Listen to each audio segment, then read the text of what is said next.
When NOCHE UFC goes down this weekend, all eyes will be on the two women involved in the main event. Flyweight champion Alexa Grasso and the division's former queen, Valentina Shevchenko. That is one fight every MMA fan is waiting for.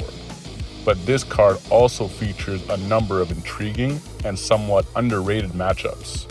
So let's get right into it.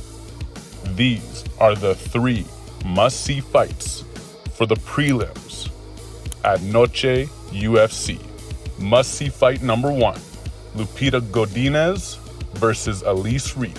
We'll kick things off with Lupita Godinez, who was originally scheduled to face Sam Hughes, who pulled out, and now we have Elise Reed replacing her.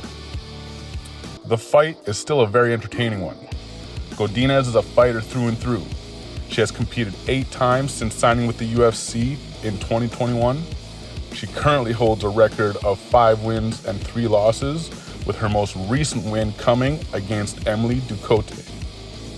Godinez comes from a family of fighters and has been wrestling since her childhood, so she's also very good at that. However, she loves to stand and bang. She likes striking battles more, even when she has a clear advantage in the wrestling department. Godinez will have a significant advantage in grappling against Elise Reed, who is 3-3 in the UFC, with her most recent win coming against Jin Yu Frey. Reed isn't a world beater on the mat by any means. She's decent, but striking is her bread and butter.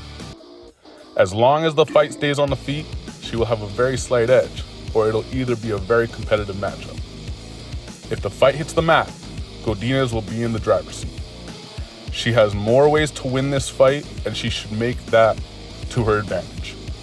I think Godinez mixes things up and earns a comfortable decision victory in this first fight.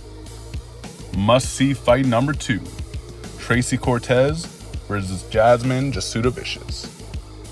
Tracy Cortez versus Jasmine Jasudavicius is excellent matchmaking. Full marks to Sean Shelby and Mick Maynard on this one.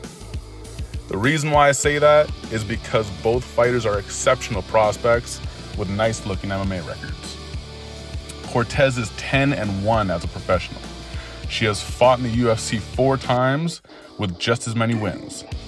All of her wins have come by way of decisions, 3 of them unanimous and 1 by split. Cortez is coming off a very comfortable victory against Melissa Gatto at UFC 274, where she used her wrestling to defeat her opponent. Jasudavicius is 9-2 as a pro. She has also competed in the UFC 4 times, with 3 of them as victories and only a single defeat. She most recently beat Miranda Maverick in a dominant fashion in Vancouver, Canada. Both Cortez and Jasudavicius are very well-rounded. Cortez is an aggressive and explosive striker with a very polished ground game. Jasudavicius is also decent on the feet, but wrestling and grappling are really her specialties. The Canadian will enjoy a decent height and reach advantage, which will come in handy on fight night. Jasudavicius' game plan is already known. She will come out guns blazing and try to secure takedowns and dominate Cortez on the mat. Cortez, however, is a very polished grappler herself. She has a very solid takedown defense and a very effective bottom game, so I'm expecting a lot of exciting grappling exchanges. On the feet, Cortez has speed and the power advantage, although Jasudavicius is the bigger fighter and can crack an opponent as well.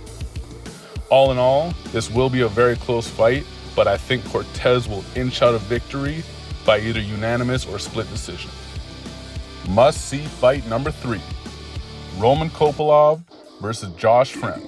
Chris Curtis was initially scheduled to face Anthony Hernandez on this card, but Curtis had to pull out due to an injury, so in comes Roman Kopylov. Later on, Hernandez pulls out, and then he's replaced by Josh Friend. So it's a bit of a weird one, but I still expect this to be an explosive bout. Kopylov is one of the most explosive strikers in the UFC. He had a poor start to his pro career, losing his first 2 fights, but he bounced back into the win column with 3 consecutive knockouts. Fremd has competed 4 times in the UFC. He has also lost his first 2 fights, but is currently on a 2-fight win. Kopylov versus Fremd is very intriguing. The Russian is a powerful striker who likes to let his hands go, whereas Fremd is more comfortable on the mat. For Fremd, it is essential to secure a takedown if he wants to win this fight, because Kopylov is the better fighter on the feet. He's big, fast, and accurate, and he only needs one big shot to end it. If Fremd decides to stand and trade with Kopylov, he will get knocked out sooner or later, and he'll lose by a decision if he's too tough for his own good. The big question is, can Fremd secure these takedowns? Kopylov has a 90% takedown defense, which means it's probably not likely to happen. I think Kopylov will stuff Fremd's takedown attempts, light him up on the feet, and win by KO or carry it to a decision. Let us know who you got down below in the comments. Like the video. Don't forget to subscribe to the channel.